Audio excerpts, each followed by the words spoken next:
आलस की कीमत। एक प्रेरणादायक कहानी। गांव के बाहर एक कच्चा सा घर था जिसके सामने नीम का पुराना पेड़ खड़ा रहता था। उसी पेड़ की छांव में अक्सर मोहन लेटा हुआ मिलता, कभी दोपहर में, कभी सुबह, तो कभी शाम ढलते ही। मोहन उम्र में ज्यादा बड़ा नहीं था, लेकिन उसके भीतर का आलस किसी बूढ़े की तरह भारी था। गांव वाले कहते, लड़का बुरा नहीं है, बस बहुत आलसी है। मोहन के पिता हरिराम खेतों में मेहनत करते करते थक जाते। मां शांति घर घर काम कर परिवार चलाती। दोनों की एक ही चिंता थी, मोहन। पढ़ाई हो, काम हो या जिम्मेदारी, मोहन हर चीज को कल पर टाल देता। कल कर लेंगे, यह उसका पसंदीदा वाक्य था। बचपन से पनपता आलस मोहन बचपन से ही तेज दिमाग का था। मास्टर जी कहते थे, अगर यह बच्चा थोड़ा भी मेहनत कर ले तो बहुत आगे जा सकता है। लेकिन मेहनत से मोहन की दुश्मनी थी। होमवर्क अधूरा रहता, किताबें साफ रहती और कॉपी के पन्ने लगभग कोरे। जब दोस्त खेलने जाते, मोहन भी जाता, लेकिन पढ़ने की बारी आती तो उसे नींद आने लगती। मां डांटती, पिता समझाते, पर मोहन के कानों पर जूं तक न रेंगती। एक दिन पिता ने कहा, बेटा, पढ़ाई नहीं तो कम से कम कोई काम सीख ले। मोहन बोला, देखेंगे, अभी तो समय है। समय जैसे उसके लिए रुका ही नहीं, भागता रहा। पहला मौका और पहली चूक। मोहन की उम्र 17 हुई। गांव में एक नई फैक्ट्री खुली। पढ़े लिखे युवाओं को काम मिल रहा था। पिता ने फॉर्म भरवाया, इंटरव्यू की तारीख आई। उस दिन सुबह मोहन देर तक सोता रहा।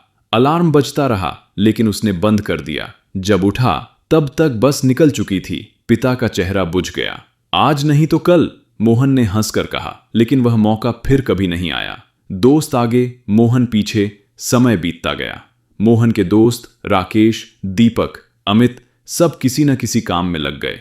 कोई शहर गया, कोई दुकान संभालने लगा। मोहन वहीं नीम के नीचे पड़ा रहा। मोबाइल, सोशल मीडिया और सपनों की दुनिया में खोया। सपने बड़े थे, पर कदम छोटे, बहुत छोटे। एक दिन दीपक ने कहा, मोहन, चल मेरे साथ शहर, काम सिखा दूंगा।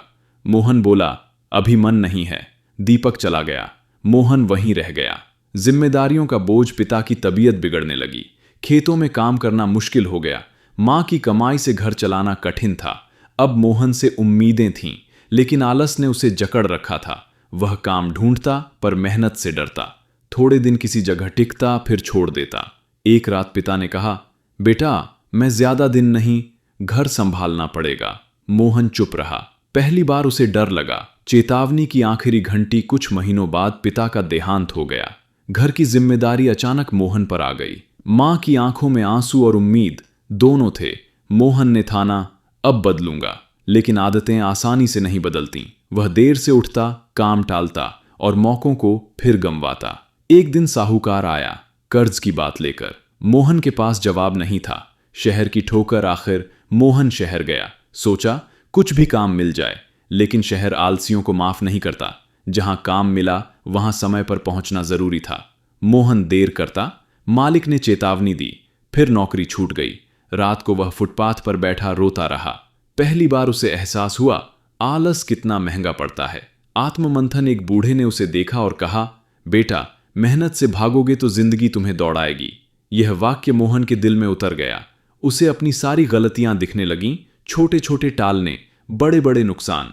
उसने तय किया, अब नहीं। बदलाव की शुरुआत। मोहन ने सुबह जल्दी उठना शुरू किया। छोटा सा काम पकड़ा, ढाबे पर। बर्तन धोए, झाड़ू लगाई। काम छोटा था, पर ईमानदार।